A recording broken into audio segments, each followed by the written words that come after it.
बिस्मिल्लाहिर्रहमानिर्रहीम। अस्सलाम वालेकुम। प्रोग्राम बाखबर कश्मीर के साथ मैं हूँ आपका मेज़बान सईद-उर-रहमान सिद्दीकी। मेरे साथ जो सुबह मेहमान शख्सियत मौजूद हैं वो हैं सरदार आज़म सादिक एडवोकेट, जो मुज़फ़्फ़राबाद बार एसोसिएशन के मरकज़ी रहनुमा हैं, सियासी समाजी कारकुन हैं, मुज़फ़्फ़राबाद की बड़ी मुतहरक नौजवान शख्सियत हैं और मुज़फ़्फ़राबाद में जो पाकिस्तानियत के हवाले से सरगर्मियाँ होती हैं उनमें हमेशा पेश रहते हैं।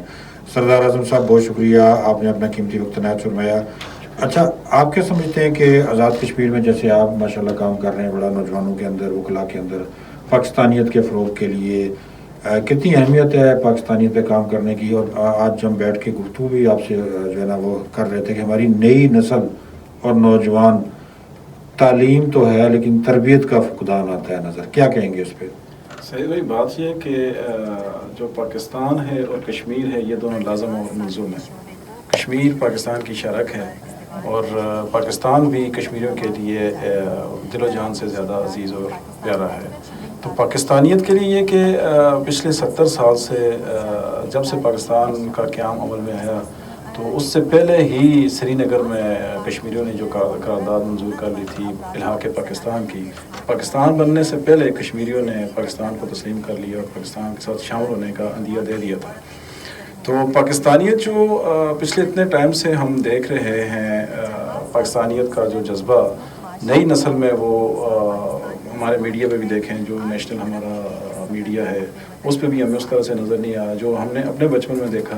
हमारे दौर में मिली नगमे जो हमारे बहुत अच्छे चल रहे होते थे, स्कूलों में अच्छे प्रोग्राम्स चल रहे होते थे, उसकी वजह से जो पाकिस्तानियत का जज्बा था वो बहुत ज़्यादा था हमारी आने वाली जो छोटी नस्ल थी उसमें।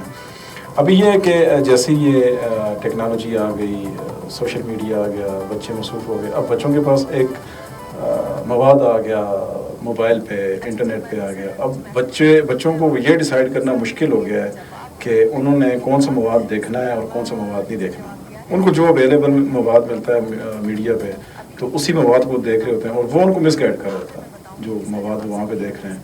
तो उसके लिए ज़रूरी है कि जो हम अपने बच्चों पे नज़र रखें, उन बच्चों को जो छोटी नस्ल है देखें वो क्या देख रहे हैं, उनके हाथ में मोबाइल रखा हुआ है या वो मीडिया पे देख रहे हैं, क्या चीज़ देख रहे हैं। आया वो हमारे जो नज़रिया है उस नज़रिए के ख़िलाफ़ तो कोई ऐसी चीज़ नहीं है जो दुश्मन प्रोपेगेंडा कर रहा होता है। दुश्मन ने अपनी जो चीज़ें मीडिया पर छोड़ी होती हैं, सोशल मीडिया पर छोड़ी होती हैं, कहीं जाने में हम कहीं दुश्मन के किसी एजेंडे का आलाका तो नहीं बन रहे।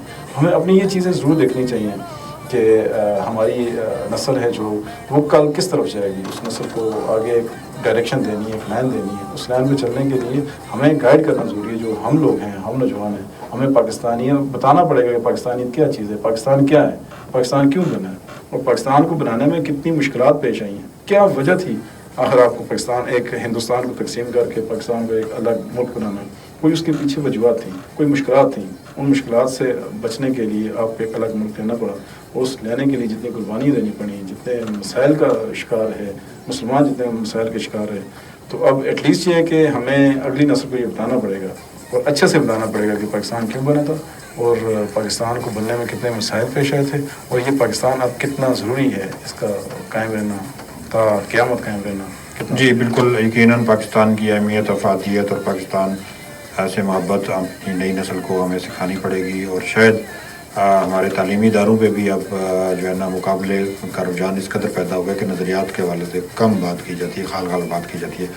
अच्छा सरदार आज़म सादिक साहब, आप एक मुतहरक सियासी कारकुन भी हैं और आज़ाद कश्मीर में ज़ाहिर है एक मुसलसल जमहूरी निज़ाम कायम है, यहाँ पे एक पार्लिमानी निज़ाम कायम है। कुछ ग्रुप्स एक जो है ना वो आज़ाद कश्मीर में बात कर रहे हैं कि यानी इलेक्शन की बजाय कोई जत्थे आज़ाद कश्मीर के मुस्तक़बिल का फ़ैसला करें या मसाइल जो हैं जो आइन के ज़रिए से हल होने हैं वो असेंबली के ज़रिए से हल होने हैं वो सड़कों पे आके हल किए जाएँ। और आज़ाद कश्मीर में कैसी कैफियत पैदा करने की कोशिश जो है ना वो कर रहे हैं। गो के हमारे कानून नाफिज करने वाले इदारे हालात को संभाले हुए हैं, हालात को बेहतर किए हुए हैं, लेकिन वो ऐसे हालात पैदा करने की कोशिश कर रहे हैं जिससे एक आम आदमी मुतासर हो रहा है, आज़ाद कश्मीर का इमेज मुतासर हो रहा है, हमारी शनाख्त मुतासर हो रही है और हमारी जो नई जनरेशन है उसका मुस्तकबिल जो है ना मुतासर हो रहा है। क्या कहेंगे सर रवैये पे? देखें जी, जत्थों की सियासत या जत्थों के ज़रिए से अपनी बात को मनवाना या अपने फ़ैसले करना, ये तो मेरा नहीं ख्याल कहीं पे भी دنیا کی کسی بھی مہذب سوسائٹی میں پایا جاتا ہو، اگر آپ اس کو یہ کہیں کہ آزاد کشمیر میں یا پاکستان میں اس کو نافذ کر دیا جائے، یہ تو ناممکن ہے۔ ایک ریاست ہے، ریاست کا ایک نظام ہے، ایک سسٹم ہے، اس ریاست کو ویسے ہی چلنا ہے، اس سسٹم کے تحت چلنا ہے۔ اگر یہ ریاست یا یہ ملک جتھوں کے حوالے کر دیا جائے تو کیسے چلے گا ریاست کا نظام اور ملک کا نظام؟ جہاں پہ چھوٹے چھوٹے جتھے ہوں گے، 20 30 40 50 100 1000 لوگوں کا جتھا لے کے اپنے مطالبات لے کے ہم بیٹھ جائیں اور مطالبات کو منوانے کے لیے ہم قانون نافذ کرنے والے اداروں کے خلاف بھی بات کریں، ان پہ حملے بھی کریں، کیسے یہ باتیں کنٹرول ہوں گی؟ یہ چیزیں کیسے کنٹرول کی جا سکتی ہیں؟